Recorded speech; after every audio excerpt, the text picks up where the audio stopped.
oportunidade e até rever esses conteúdos, essas coisas que nós estamos falando, tá? Tudo bem para vocês? Eu posso gravar aqui? Até porque vocês também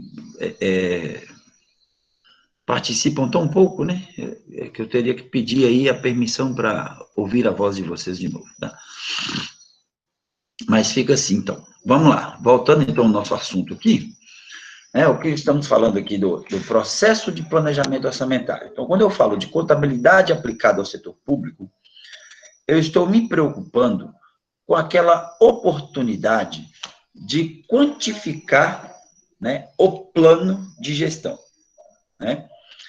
Como assim, professor? Bom, em gestão pública, administração pública, né? E quando eu falo de contabilidade aplicada ao setor público, eu tenho que estar sempre focado na gestão de um bem público, de um patrimônio público, né? De uma unidade pública, de uma coisa pública, tá? Vamos tratar assim, a forma mais literária possível é a coisa pública. Então, o administrador, o gestor dessa coisa pública, ao propor essa gestão, né, ele vai apresentar um plano, tá? E aí nós vamos quantificar esse plano, porque o que ele vai fazer, né? No plano ele vai expor o que ele vai fazer, como vai fazer, quando vai fazer, com quem vai fazer, né? Por que fazer e quanto que isso vai custar, né? Isso aí vocês lembram bem lá da estrutura de elaboração de um plano estratégico, de um plano orçamentário, ou de um plano de atividade. Então, nesse momento, dá-se o start, né, iniciamos ali, então, o processo de planejamento orçamentário, que é exatamente quantificar, né, dar valores para aquelas ações propostas, né, dentro do plano de gestão, tá? E aí, nós criamos um ciclo que chamamos de planejamento de processamento orçamentário. Qual que é esse ciclo?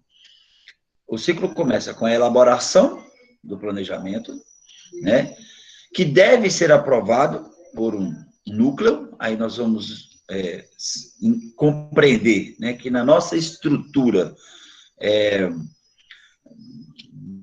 democrática, né, na nossa estrutura republicana, essa aprovação passa pelo Congresso Nacional.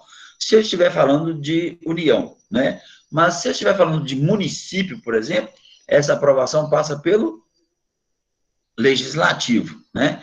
No caso do município, o Legislativo, os vereadores. No caso do Estado, o Legislativo, a Assembleia Legislativa, representada ali pelos deputados. Então, começou. Eu tenho a intenção aqui, enquanto executivo, né? Mas essas intenções, esse plano, né, essa quantificação, deve ser aprovada pelo Legislativo, tá? Uma vez aprovado pelo Legislativo, isso entra em processo de execução, tá? Executado o projeto, o plano, né, a ideia central ali, o próximo passo é a gente fazer uma avaliação desse plano, desse projeto, desse processo, né, para que possa ser refeito, repensado, reavaliado, reorientado, realimentado, né, o que vai produzir uma nova elaboração ou novas elaborações com sucessivas aprovações, etc, etc. Então, o que acontece é que nós criamos um ciclo, né, desse processo de planejamento orçamentário aí, tá? Bom, e aí, há que se destacar nessa ideia nossa aí, que a esse ciclo, né, a gente precisa compreender no processo de planejamento orçamentário quais são os principais aspectos da contabilidade aplicada ao setor público, né? Como eu disse para vocês, quando o gestor, né, o administrador público, ele propõe, né, uma ideia, ele elabora um plano, né, e nós vamos quantificar esse plano.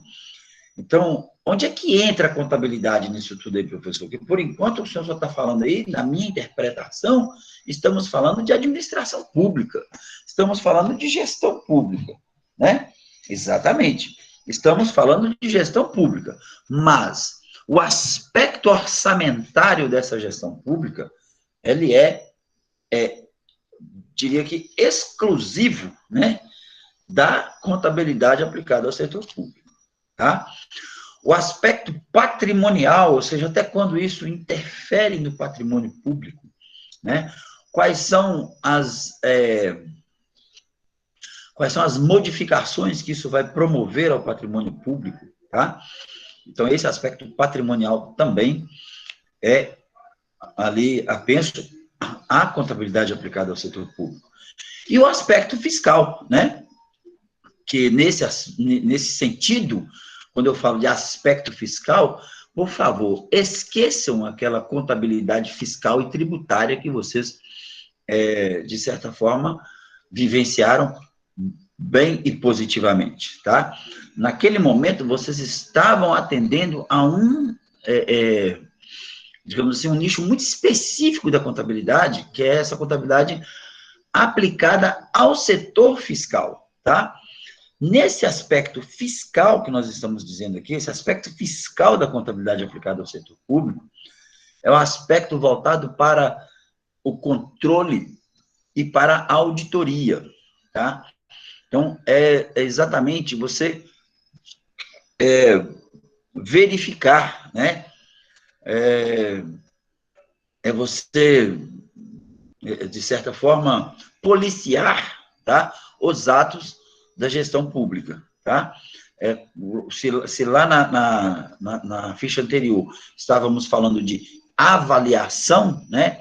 Esse é o momento do aspecto fiscal da contabilidade aplicada ao setor público, indicar se os recursos, por exemplo, né, pensados para determinado projeto, foram efetivamente aplicados, né, e se houveram distorções positivas ou negativas em relação a esses recursos previamente estabelecidos, tá?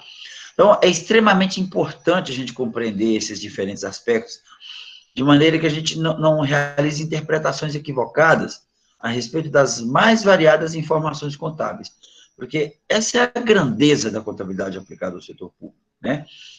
A capacidade que ela tem de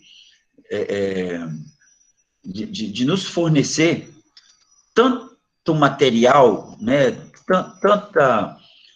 tanto elemento para a tomada de decisão, que a gente precisa, de certa forma, segregar isso, tá?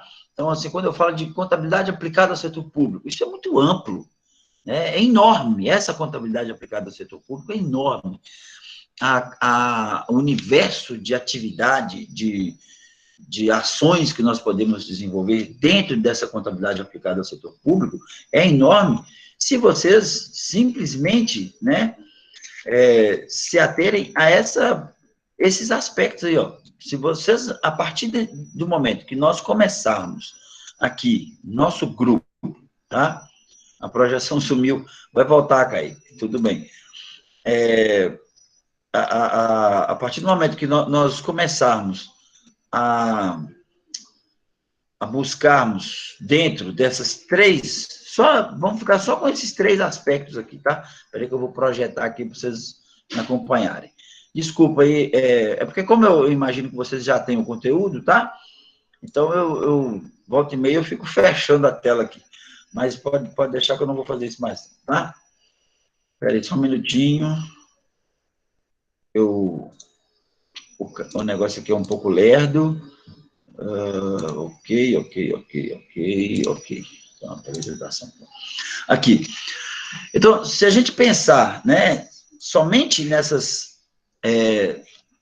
nesses três aspectos aí, se você for pensar assim, olha, eu estou para concluir um curso de ciências contábeis e gostaria de explorar o mercado de contabilidade aplicada ao setor público. Qual seria desses três aspectos o que eu melhor me encaixaria? No aspecto orçamentário, né? Eu tenho know-how, eu tenho inclinação para essa área, até para fins de pesquisa, né? De elaboração aí de projeto, de trabalho, de conclusão de curso. Você vai falar de contabilidade. Ah, professor, o senhor poderia me orientar em contabilidade pública? Posso. Qual é a linha que nós vamos trabalhar? Qual aspecto que nós pretendemos, né, discutir? O aspecto orçamentário, o aspecto patrimonial, o aspecto fiscal, né? Você se identifica mais com auditoria fiscal, com auditoria tributária, você se identifica mais com a controladoria, né, com o chão de fábrica, tá?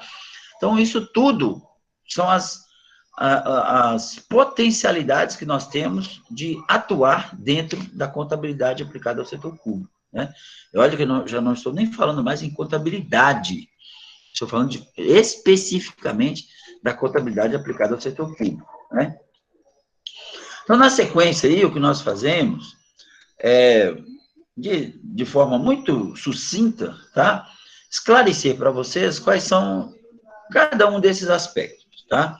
Esse material foi ricamente elaborado pelos professores e coordenadores do curso de contabilidade, da nova contabilidade aplicada ao setor público, do Tribunal de Contas do Estado do Rio de Janeiro, em comunhão com a Secretaria do Tesouro Nacional.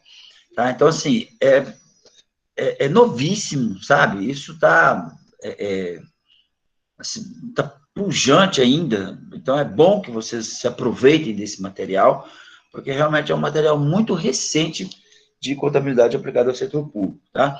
E eles dizem que, tecnicamente, né, esse aspecto orçamentário da contabilidade aplicada ao setor público compreende o registro e a evidenciação do orçamento público, tanto quanto a aprovação quanto a sua execução.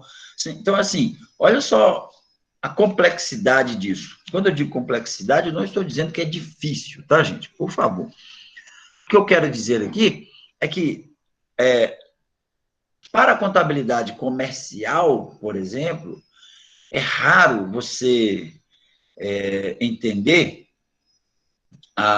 o registro de aprovação de algum documento, né? No caso da contabilidade aplicada ao setor público, a gente se preocupa com cada fato, tá?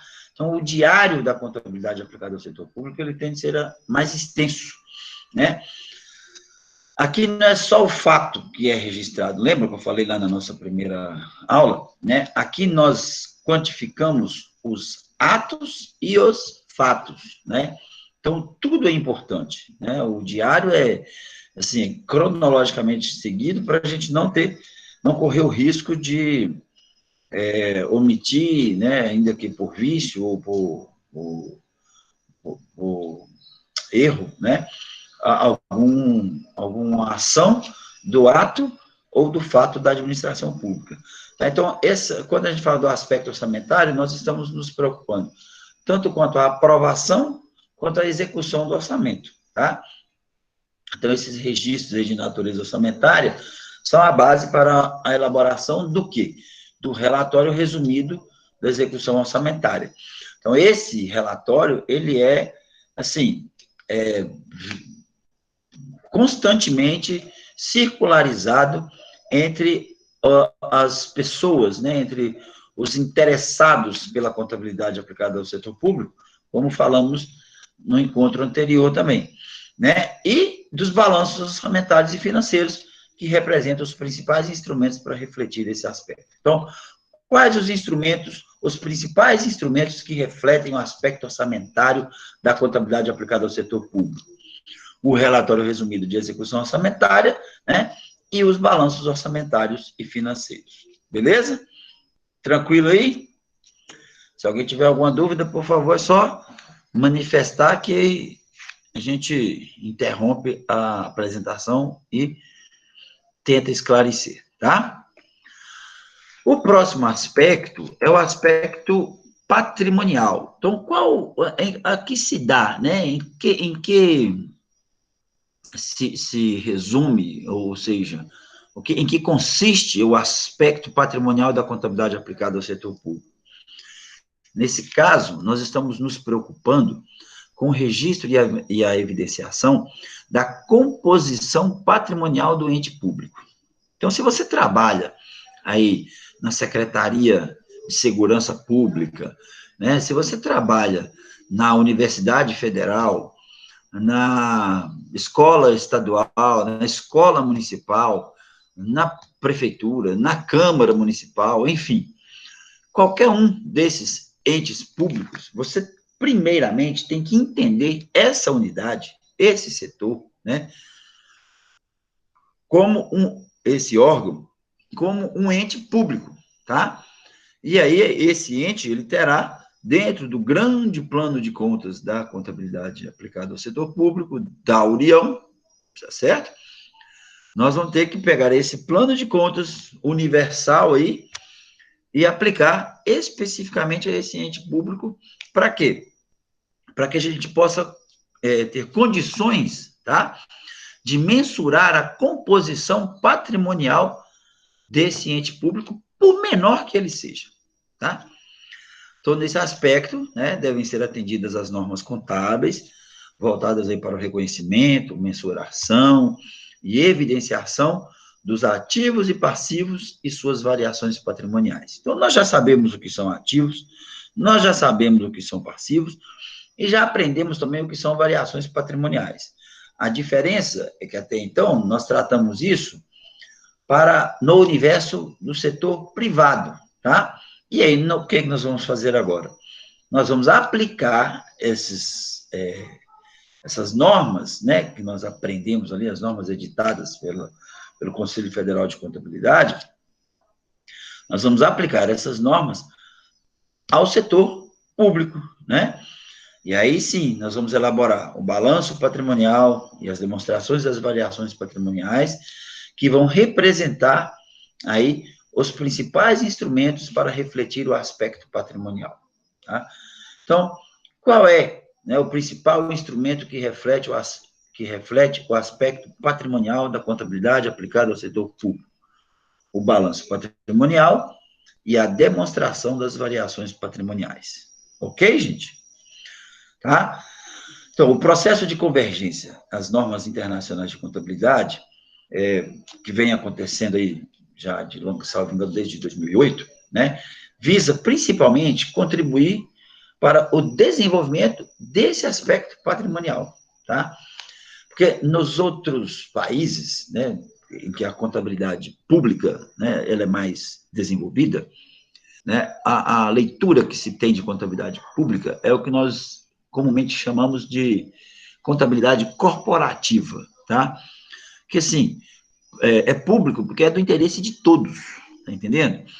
E não especificamente do setor público, né? Por isso é que a gente está cuidando dessa reclassificação, né, digamos assim, da contabilidade pública.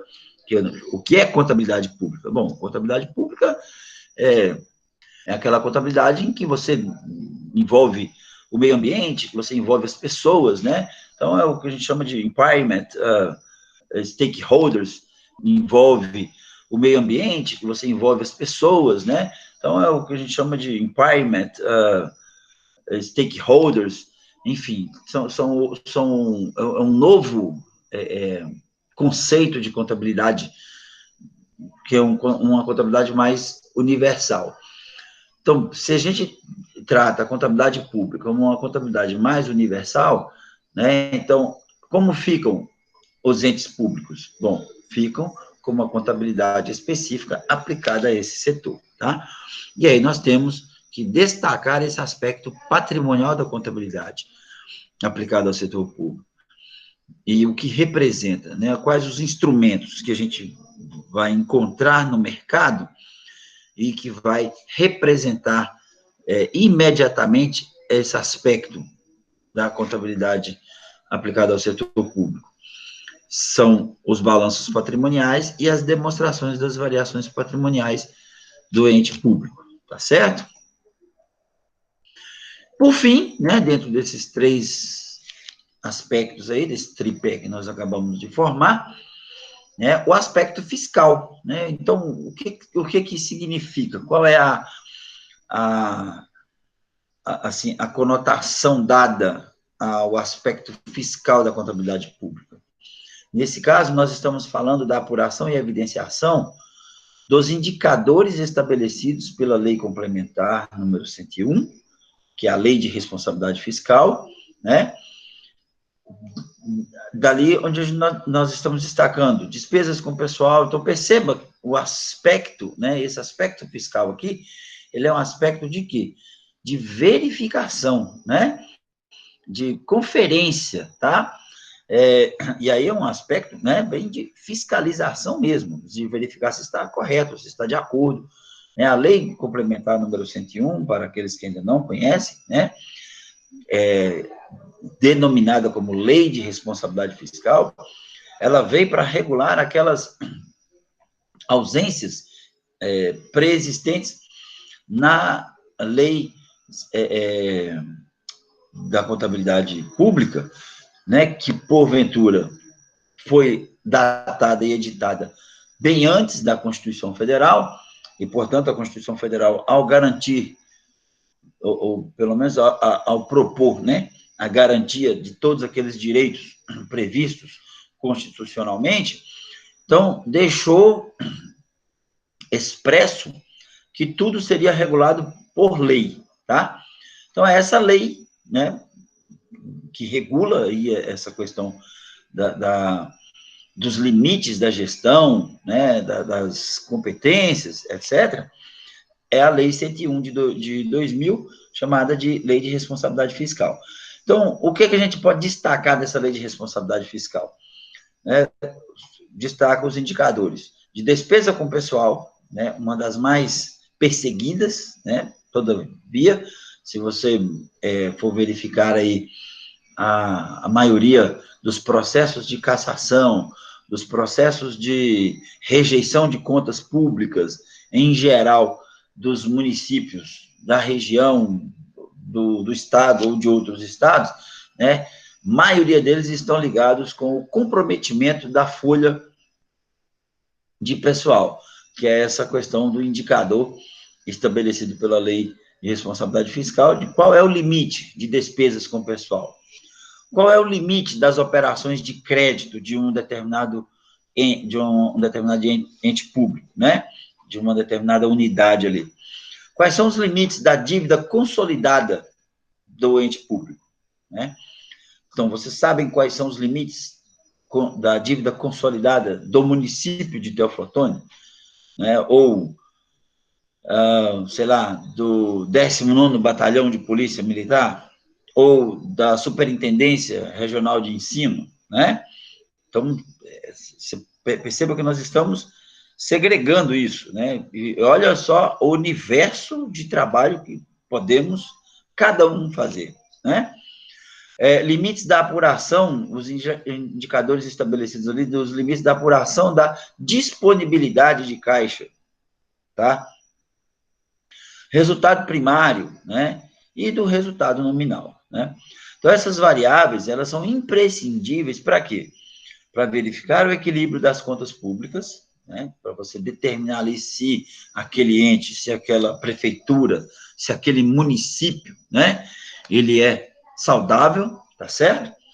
Assim como os relatórios, né, o relatório geral de unidade fiscal e o relatório de execução orçamentária representam os principais instrumentos para refletir esse aspecto. Então, voltamos lá no aspecto quê? No aspecto orçamentário, né, da contabilidade aplicada ao setor público, que auxilia o aspecto fiscal, tá? Na determinação e identificação desses itens. Então, vocês percebam que não são fatos isolados, né? Esses aspectos da contabilidade pública, eles trabalham de forma complementar entre si aí. Ok, gente? Ver como é que está nosso tempo aqui, para a gente não estourar nosso assunto, tá? Muito bem. Então, aí, ó, eu acabei de dizer para vocês. Então, como é que a gente vai fazer a consolidação desses aspectos, né? A consolidação dos aspectos orçamentário, patrimonial e fiscal da contabilidade aplicada ao setor público, né?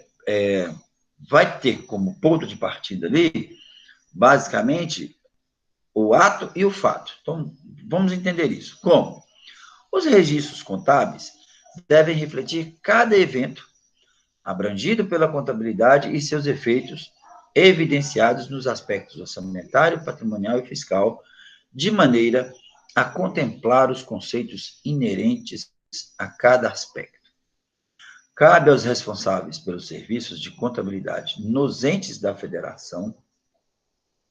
Quando eu falo entes da federação, entenda que nós estamos falando exclusivamente da União, não, tá? A Câmara Municipal de Teoflotone é um ente da federação, tá? Porque ele está vinculado ao município, que está vinculado ao estado e que está vinculado ali à federação, tá? Vocês vão perceber isso lá no plano de contas geral, né? Que quando eu falo do ativo nacional, né? A cadeira de assento da Câmara Municipal de Teoflotone, ela faz parte do grande ativo nacional, tá? Então, por quê? Porque é um bem público, né? É coisa pública. E aí, enquanto coisa pública, é da União, de um modo geral, tá?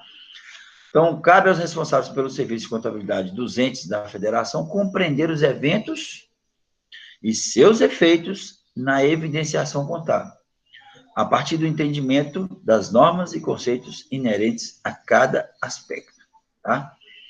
Então, o que nós precisamos compreender aqui é que, uma vez pensado, né, voltando lá no nosso início, uma vez pensado o plano, né, o plano de gestão, tá? Esse plano, para a existência desse plano, né, para a execução desse plano, precisamos de um orçamento, tá? Esse orçamento, né, ele vai trazer receitas e despesas, né, uma vez, origens e aplicações, tá? Essas origens e aplicações, elas vão afetar o patrimônio da coisa pública. E por ser pública, né, não diferente de outras coisas privadas, né, ou particulares do setor privado, elas necessitam de quê? De uma orientação e de uma gestão fiscal, tá? Então, a consolidação desses três aspectos aí estão ligadas especificamente aos registros contábeis, tá? Que devem refletir a evidenciação dos três aspectos, né? Dentro aí, desde a intenção, ali, o simples fato de assinar um contrato, né, gera o quê? Um compromisso. Esse compromisso gera uma obrigação de ambas as partes, obrigação de um lado, direito do outro, e aí a gente vai começar a exercitar tudo aquilo que nós vivemos em contabilidade até aqui, tá bom? Muito bem. É importante resgatarmos aqui alguns entendimentos em relação à função do Estado.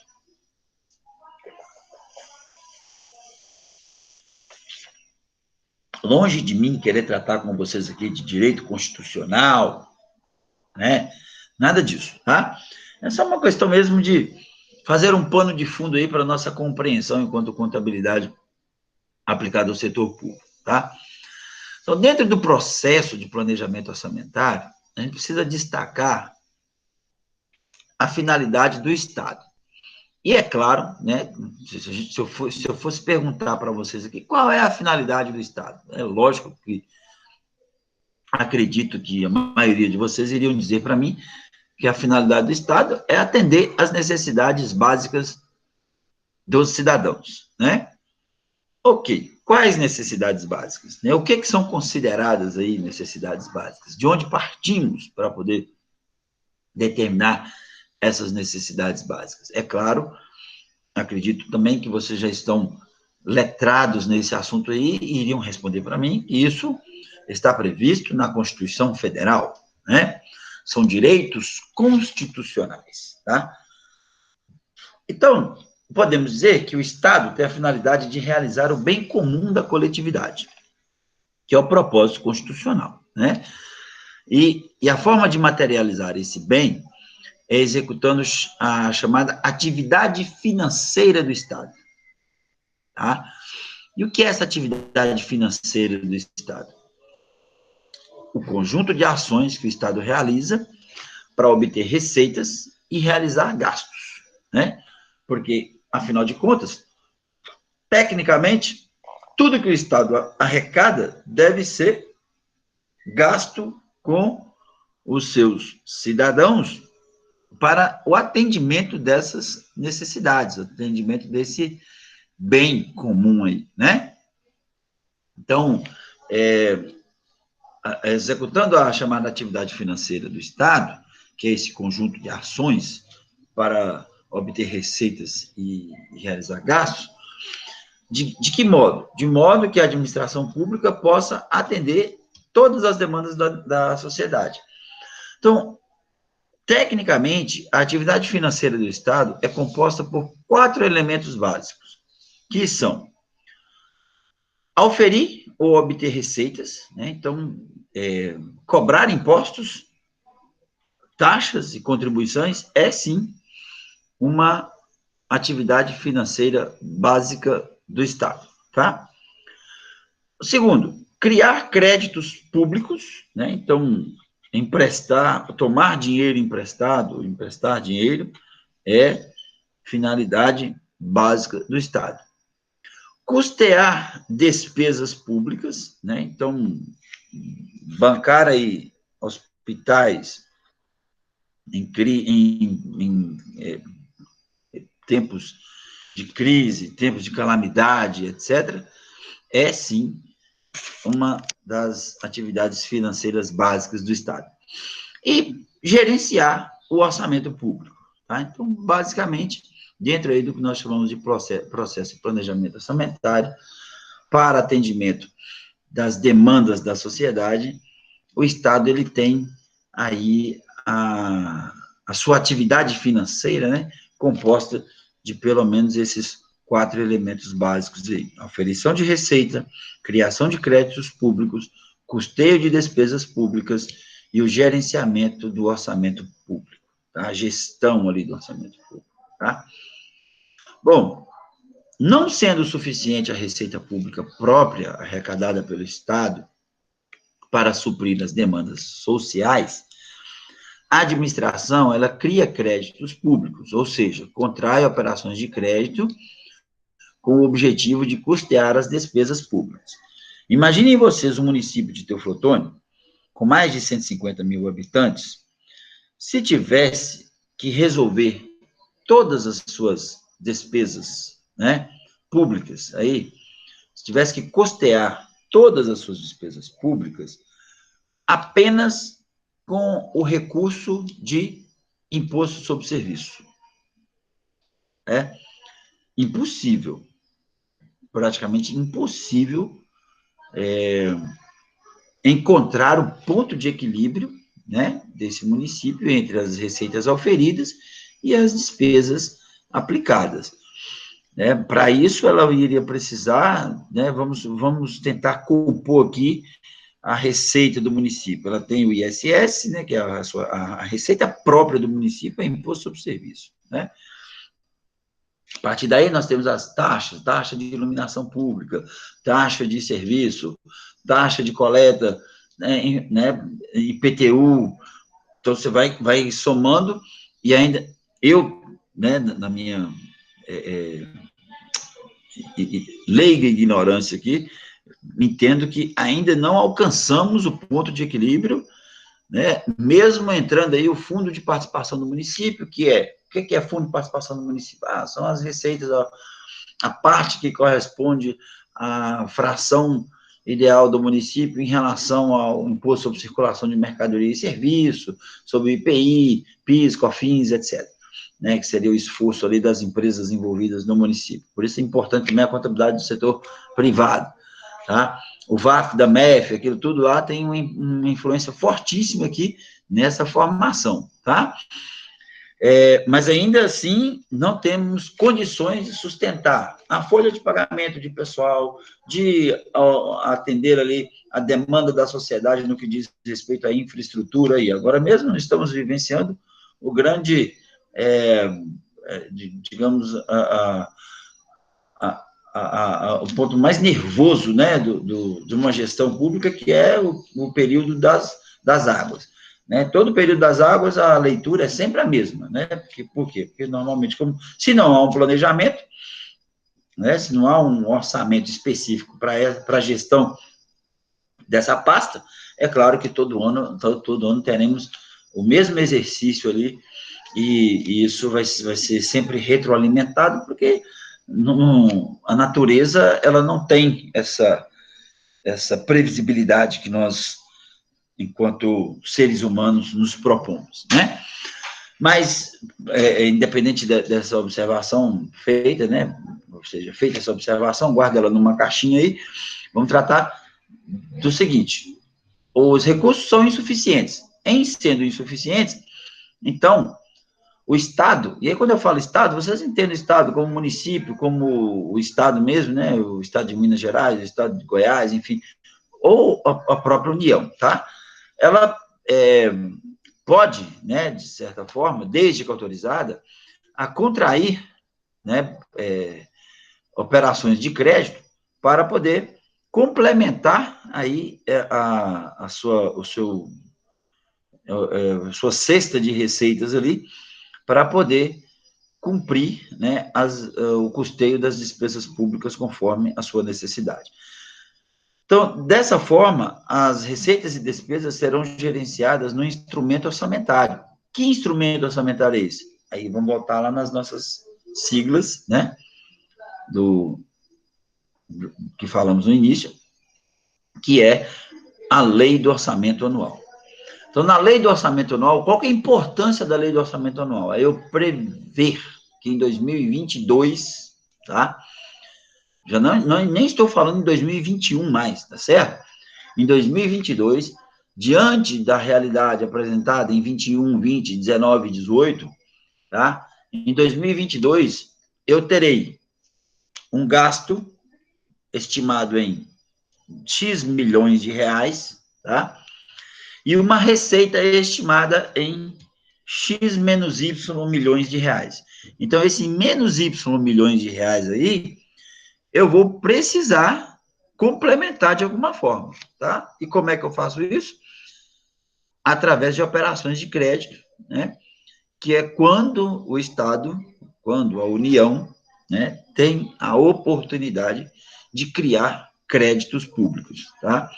O mais comum que a gente tem visto a União fazer aí é a oferta de papéis, né, de títulos e valores do Tesouro Nacional, famoso bônus do Tesouro Nacional, o título do Tesouro Nacional, enfim, né, para compor aí a grande massa financeira e garantir a despesa, que em suma é o quê? Gastar recursos públicos do financiamento do programa no financiamento dos programas de governo, tá? Que programas de governo? Então, vocês estão vendo a grande discussão que nós temos vivenciado nos últimos 8 meses aí, é como garantir, né, o financiamento do auxílio emergencial, não é? Vocês têm vivenciado isso aí, não tem? Então, como é que a gente vai garantir o financiamento do auxílio emergencial? Porque o Estado alega, né, no caso a União alega que não tem recurso, tá? Bom, se não tem recurso, então esse dinheiro tem que sair de algum lugar, tá certo? Como? O município, a União, no caso, né, pode,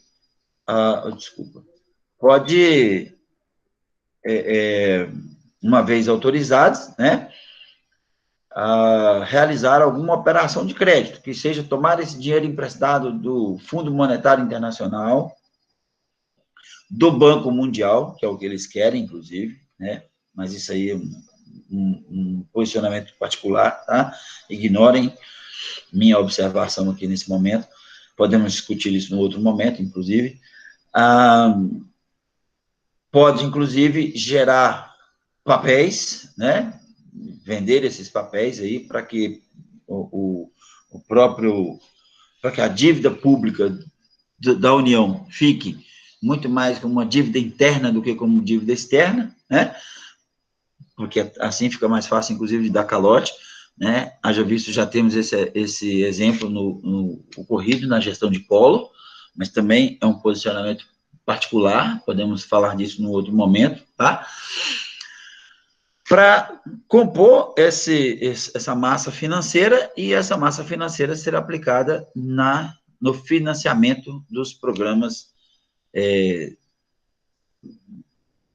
idealizados, né, dos programas pensados aí pelo governo, ou, como colocamos lá no início, pelo gestor público, né?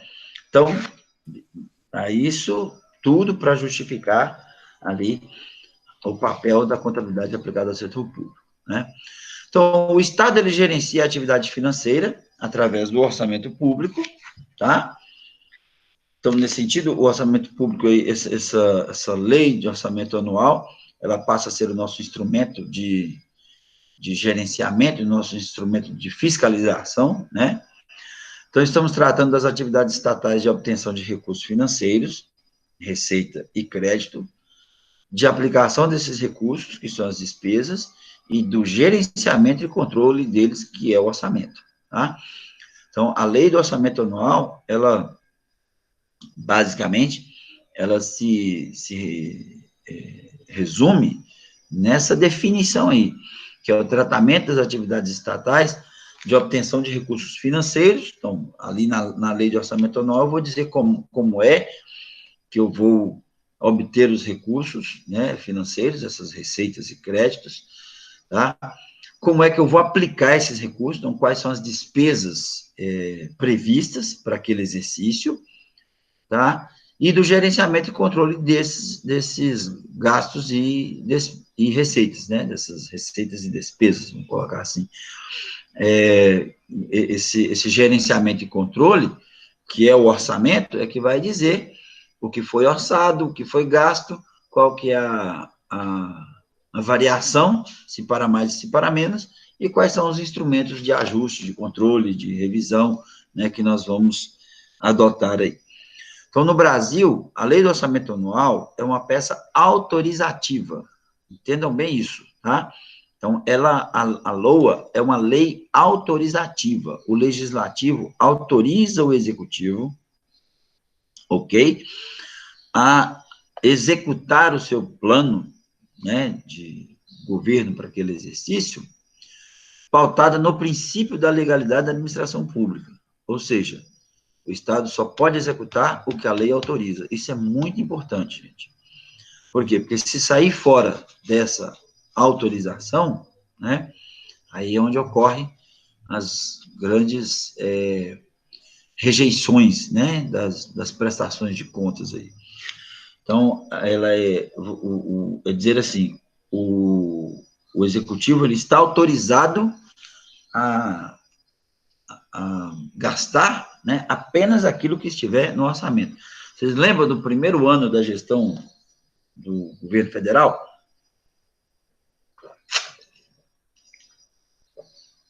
A grande discussão que teve na Câmara dos Deputados Federais lá, né, do Congresso Nacional.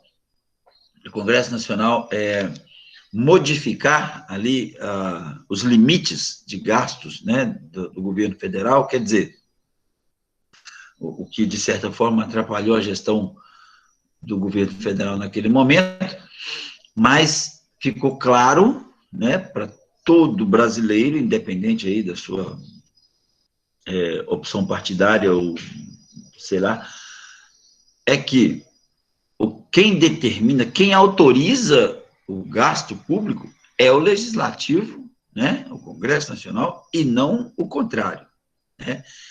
É coletivo e não individual, tá certo?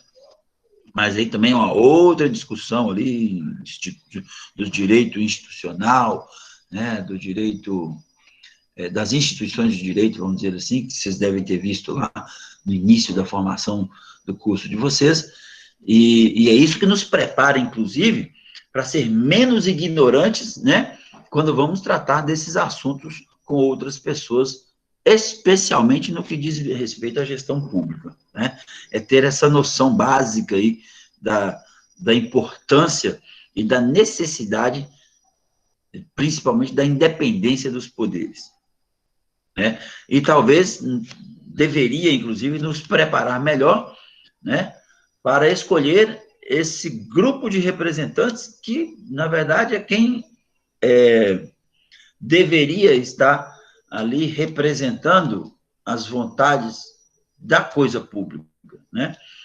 Dos cidadãos, de um modo geral, que é o Congresso Nacional, a Assembleia Legislativa, a própria Câmara de Vereadores, né? Por quê? Porque ali, naquele momento, eles estão, de certa forma, são os procuradores públicos, né?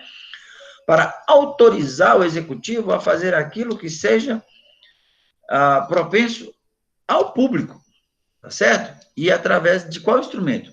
Da lei do orçamento anual, tá? Então, o orçamento, ele é um documento legal que está contido em uma lei, né? A lei do orçamento anual é instituída por lei ordinária, tá? Que autoriza o poder público a arrecadar recursos financeiros, financiar as demandas sociais, tá? Tudo isso dentro dessa lei. Então, vocês percebam a importância que é a reunião, né? As reuniões, vamos dizer assim, as sessões públicas, tanto do Legislativo Municipal, Estadual ou Federal, para determinar esse instrumento, né? Para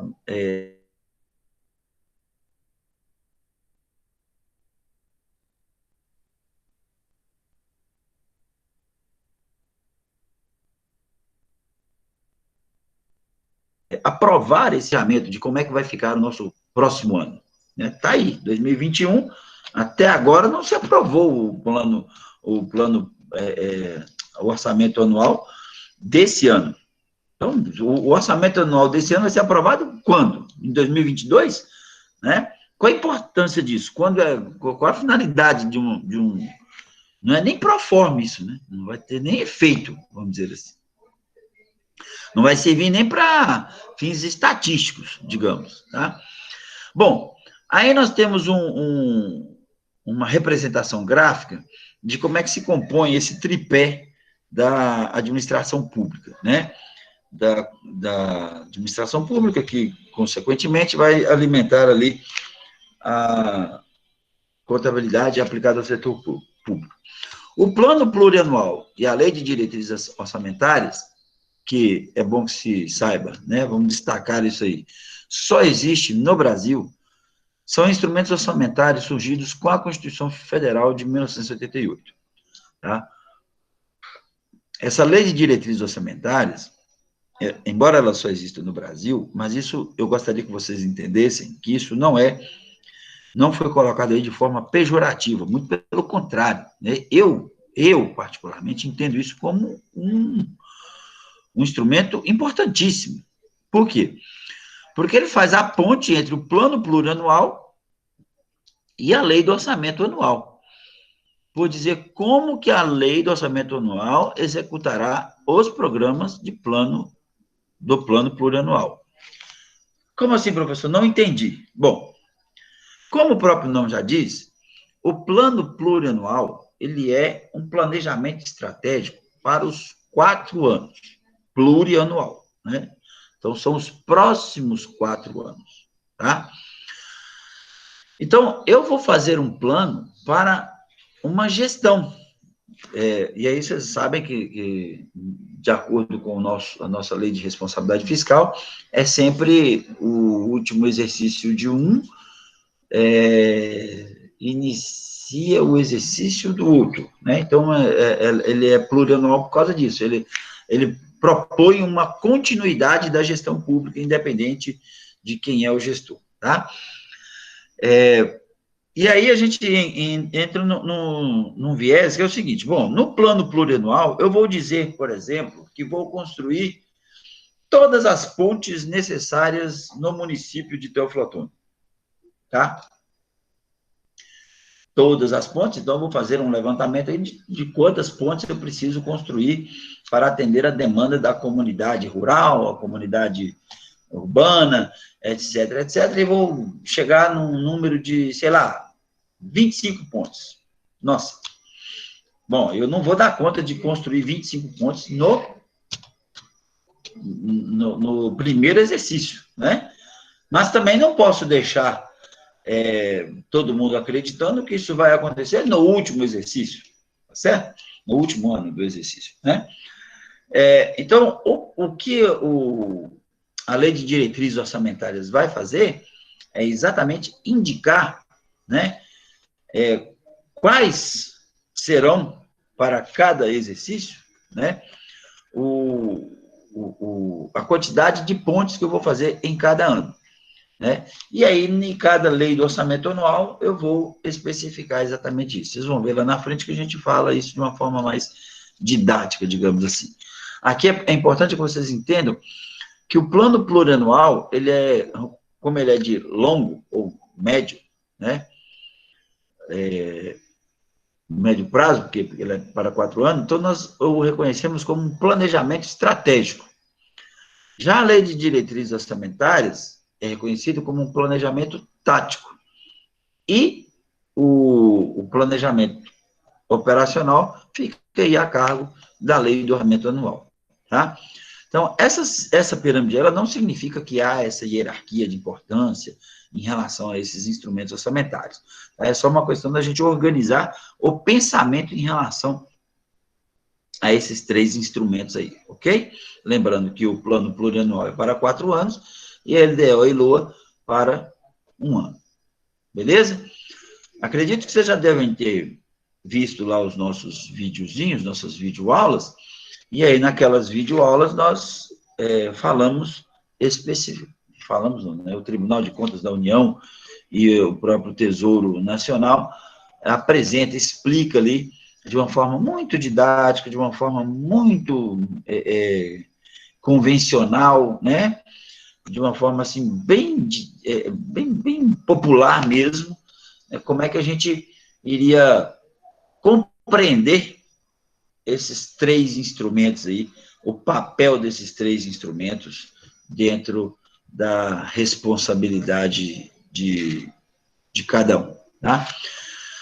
Percebam que a Lei de Diretrizes Orçamentárias, ela precede o orçamento, tá? Então, deve ser preparado pelo governo, que submeterá à aprovação do Congresso. Através desta lei, o governo define suas prioridades, que, consequentemente, irão compor o orçamento público. Então, se lá no plano plurianual eu falei o que eu vou fazer, eu vou construir 20 pontes, tá? Mas quais são as prioridades? Quais são as pontes prioritárias dentro dessas 20? Certo? Então, no entanto, é preciso entender que a Lei de Diretrizes Orçamentárias e a Lei do Orçamento Anual, que é o orçamento propriamente dito, fazem parte do plano plurianual. Tá? Então, são 3 as leis orçamentárias: o plano plurianual, a LDO e a LOA. Ok? Plano plurianual contemplará o que o governo pretende realizar em um período de 4 anos e concebe vários programas para resolver o problema. Como eu disse para vocês, né, vamos vamos convergir as pontes em escolas. Então, eu decidi construir 50 escolas. Ok. A Lei de Diretrizes Orçamentárias, ela vai nortear a elaboração da LOA e faz uma ponte com o Plano Plurianual e a LOA. Como? O meu projeto é construir 50 escolas. De que maneira? 10 escolas nesse ano, previstas no Plano Plurianual. Tá? E a Lei de Diretrizes, a Lei do Orçamento Anual, executa os programas concebidos no Plano Plurianual, né? Ano a ano, estimando receitas e fixando despesas. Então, gastará neste ano 5 milhões na construção de 10 escolas que estavam contempladas no Plano Plurianual e na Lei de Diretrizes Orçamentárias. Entenderam aí? Então, é isso, né? A Lei de Diretrizes Orçamentárias é dar o norte, né? Quando a gente fala de diretriz, é dizer como, né? Dizer como que eu vou fazer, tá? Quais são as diretivas, né? Quais são as orientações para construir as 50 escolas. E a lei do orçamento vai quantificar isso, né? Se são 10 escolas, das 50, ok, quanto custa 10 escolas? 5 milhões, tá? Então, a LDO é fundamental no processo orçamentário, por se constituir no elo entre o plano plurianual e a lei do orçamento anual. Tecnicamente, o plano plurianual planeja, né? A LDO prioriza e a LOA quantifica e aloca os recursos. Ok, gente? Tudo bem até aqui? Tranquilo? Alguma dúvida? Alguém quer fazer alguma consideração?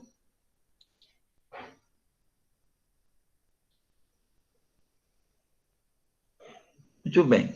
Então tá.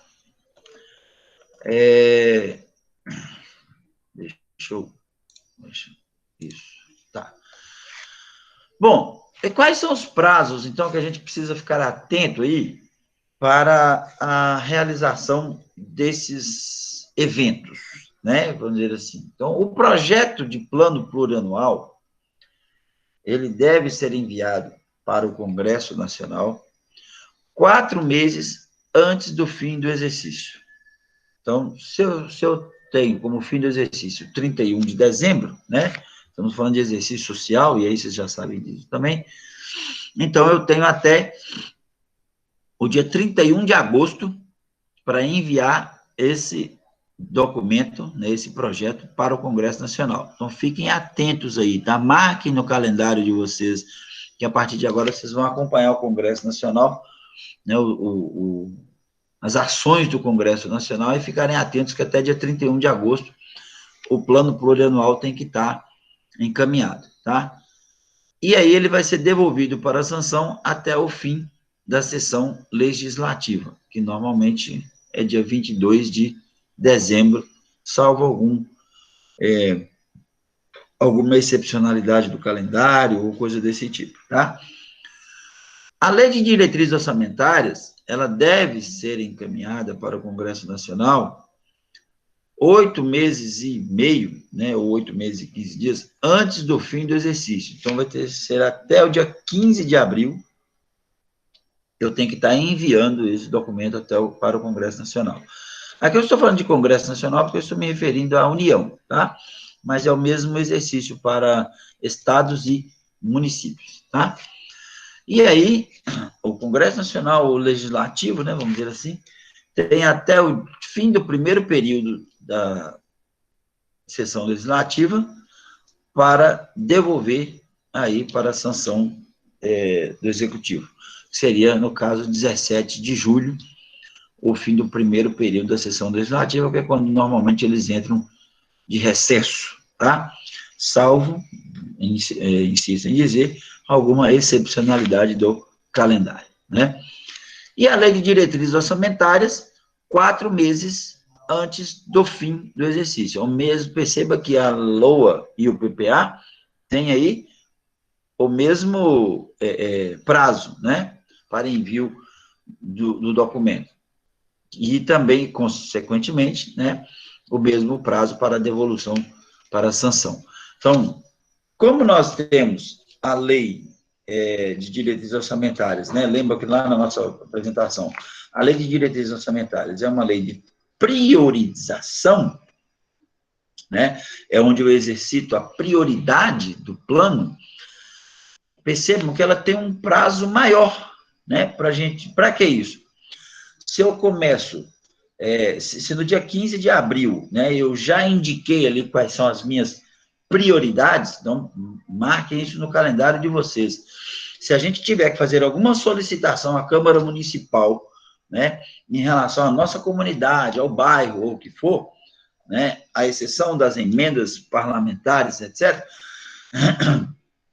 mas se eu quiser contar com isso dentro do orçamento, tá? Eu tenho até o dia 15 de abril para eu poder indicar isso ao meu representante, tá? Por quê? Porque até o dia 15 de abril ele vai remeter isso, né, ali, vai fazer a discussão, e esses documentos serão apreciados para que até nesse intervalo entre abril e agosto sejam determinados ali o que vai ser efetivamente orçado, né, para aquele exercício, né? E, consequentemente, configurado ali dentro do plano plurianual. É importante, às vezes, se eu vou fazer uma solicitação de calçamento no meu bairro, um exemplo, né? Verifico aqui no meu bairro que eu preciso, que temos 4 ruas sem calçamento. Bom, antes de fazer essa solicitação, é importante que eu, juntamente com o meu representante, eu digo isso, porque normalmente a gente age mais por impulso, né? Por necessidade, por desejo, por vontade. Essa questão técnica, nós vamos ter que nos apegar a quem está envolvido no processo. E quem é? Nesse caso, o seu vereador. Então, procura seu vereador, faça uma leitura do plano plurianual e verifica lá no plano plurianual qual que era a proposta de contemplação, né, do município para calçamentos na gestão, tá?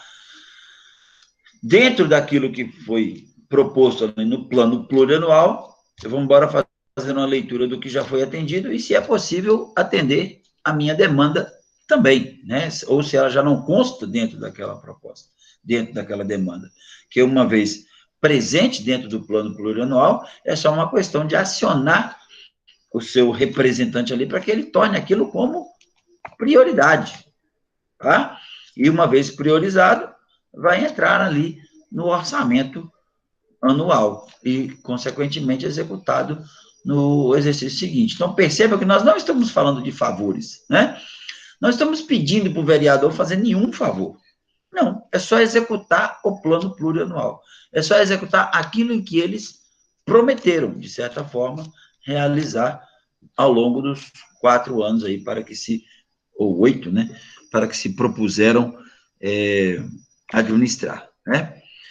Bom, gente, eu vou ficar com vocês nesse desenho aqui, tá? Porque eu imagino que a gente tenha falado muita coisa já a respeito dos 3 instrumentos aí, e a próxima tela, ela é um pouco carregada, aí eu fico com receio da gente fazer alguma baguncinha aí, tá?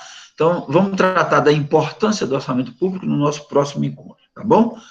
Por hoje, nós ficamos aqui com os instrumentos, né, necessários aí ao processo de planejamento orçamentário no Brasil, e espero que vocês tenham compreendido aí o papel desses 3 instrumentos dentro desse processo de formação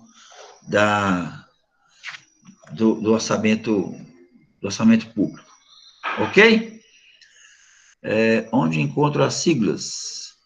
Em qual documento? Que siglas, Maite? Por favor, me ajuda aí. Você está falando LOA, LDO, PPA? É isso? Em qual documento? Bom, a LOA é uma lei do orçamento anual. Então, é uma sigla que diz respeito a um documento específico, tá? Esse é um documento específico. O plano plurianual é um outro documento específico. E a lei de diretrizes orçamentárias também. Se a sua pergunta é onde eu encontro esses instrumentos, né? No caso, esses instrumentos, eles são depositados no legislativo, tá? Então, no caso do município de Teoflotone, na Câmara Municipal. No caso do Estado, na Assembleia Legislativa. E da União, no Congresso Nacional. Então, você vai encontrar isso muito facilmente, né, em nível de União, no Congresso Nacional, você vai encontrar isso disponível lá no site do Congresso Nacional, no site do Portal Transparência, tá? E no site da Controladoria Geral da União. Isso porque, como nós falamos, né, do aspecto fiscal, da contabilidade aplicada ao setor público, a Controladoria Geral da União, ela faz esse papel fiscal da contabilidade. Tá? Ela, não só da contabilidade, né, mas de uma geral, a Controladoria é quem faz o exercício do controle interno, é quem faz o exercício da auditoria, né, e essencialmente estamos exercitando aí o papel fiscal da contabilidade aplicada ao setor público. E então, se é o papel fiscal, ele está previsto dentro do orçamento, né? Então, a lei do orçamento anual, ela está ali como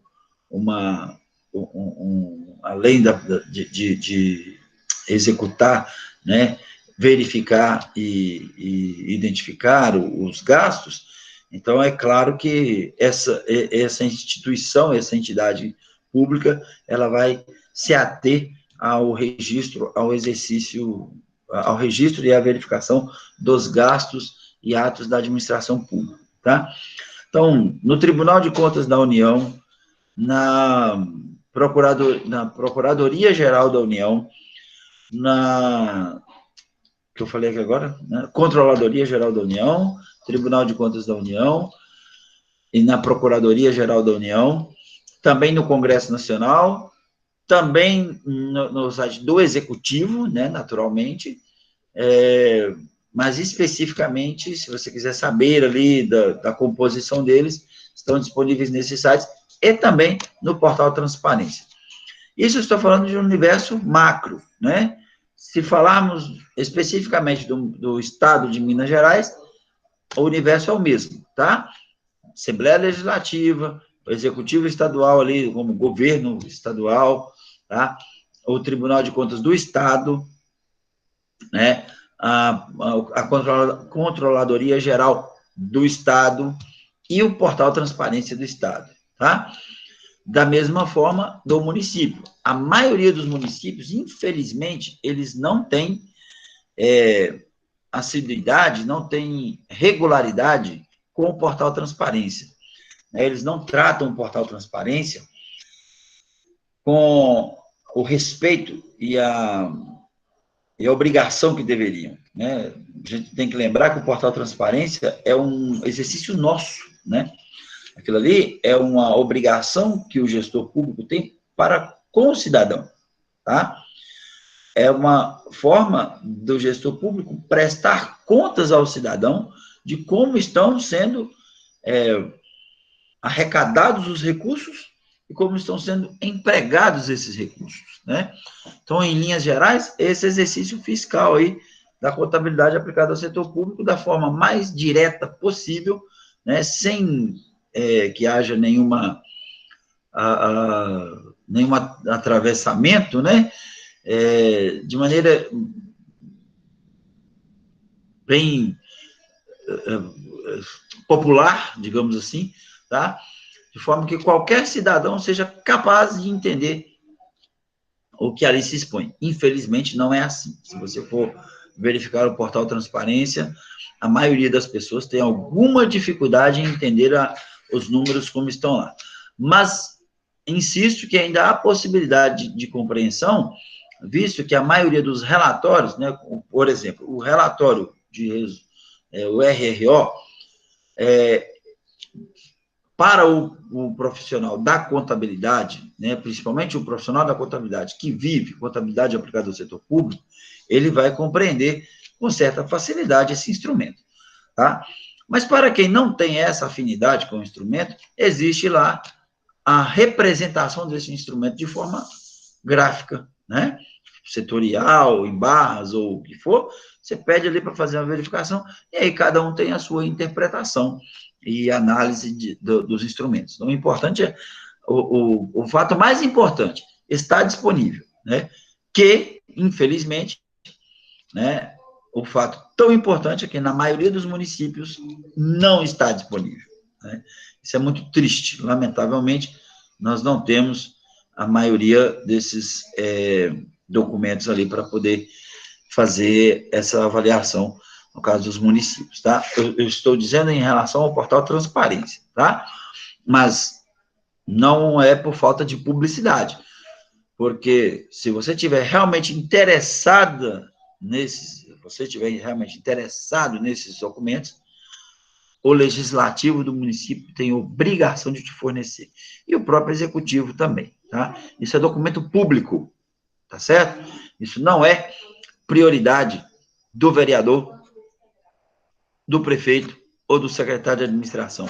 Isso é um documento público. Basta você fazer um requerimento e você tem acesso ao documento. Beleza?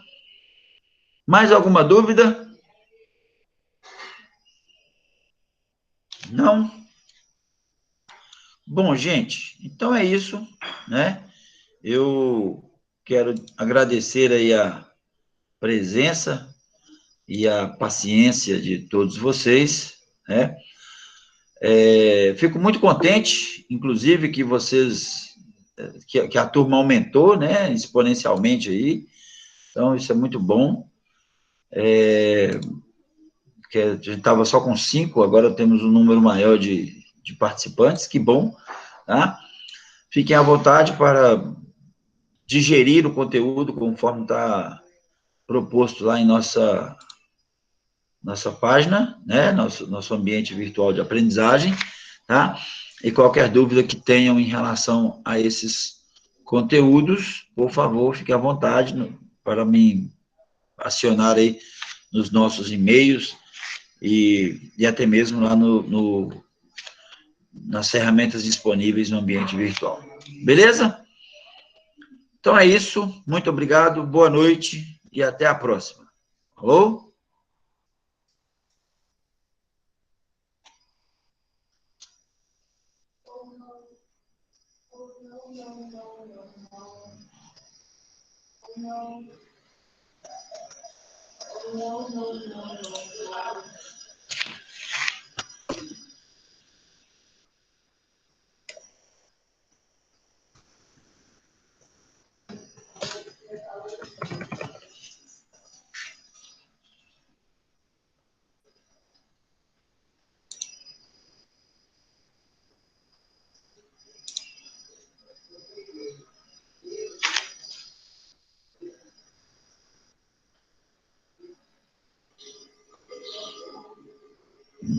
Parabéns.